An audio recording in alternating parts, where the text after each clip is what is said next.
అనగనగా ఒక ఊరిలో నలుగురు స్నేహితులుండేవాళ్ళు. వాళ్ళ పేర్లు టమాటా, ఉల్లిపాయ, పచ్చిమిరపకాయ, ఐస్ క్రీం. ఈ 4 మంచి స్నేహితులు. ఒకరోజు వీళ్ళు నలుగురు సినిమాకి వెళ్లారు. సినిమా చూస్తే వస్తుండగా పెద్ద వర్షం పడింది. దానితో ఐస్ క్రీం కరిగిపోయి చనిపోయింది. అది చూసి ఉల్లిపాయ, టమాటా, పచ్చిమిరపకాయ ముగ్గురూ ఏడుస్తున్నారు.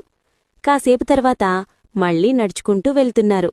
వెళ్లే దారిలో ఒక బజ్జీల బండి అతను ఒక పచ్చిమిరపకాయ తగ్గిందని వెళుతున్న పచ్చిమిరపకాయలు పట్టుకుని శనగపిండిలో ముంచి బజ్జీ వేసేశాడు. దానితో పచ్చిమిరపకాయ చనిపోయింది. అది చూసి టమాటా, ఉల్లిపాయ నేర్చుకుంటూ ఏడుస్తూ వెళ్ళిపోయారు. దారి మధ్యలో రోడ్డు దాటుతుండగా ఒక లారీ టమాటాపైనుంచి వెళ్ళిపోయింది. దానితో టమాటా పచక్మని చనిపోయింది.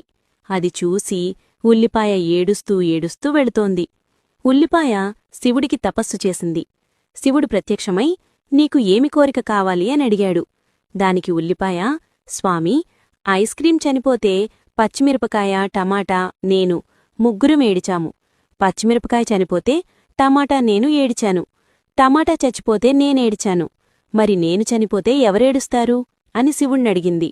అప్పుడు శివుడు ఉల్లిపాయకి ఒక వరం ఇచ్చాడు. నిన్ను ఎవరైతే కోస్తూ ఉంటారో వాళ్లు కూడా కళ్లంట నీళ్లు వస్తాయి అని వరమిచ్చాడు. అందుకని అప్పట్నుంచి ఎవరు ఉల్లిపాయ కోసినా వాళ్లకి కళ్లంట నీళ్లు వస్తాయి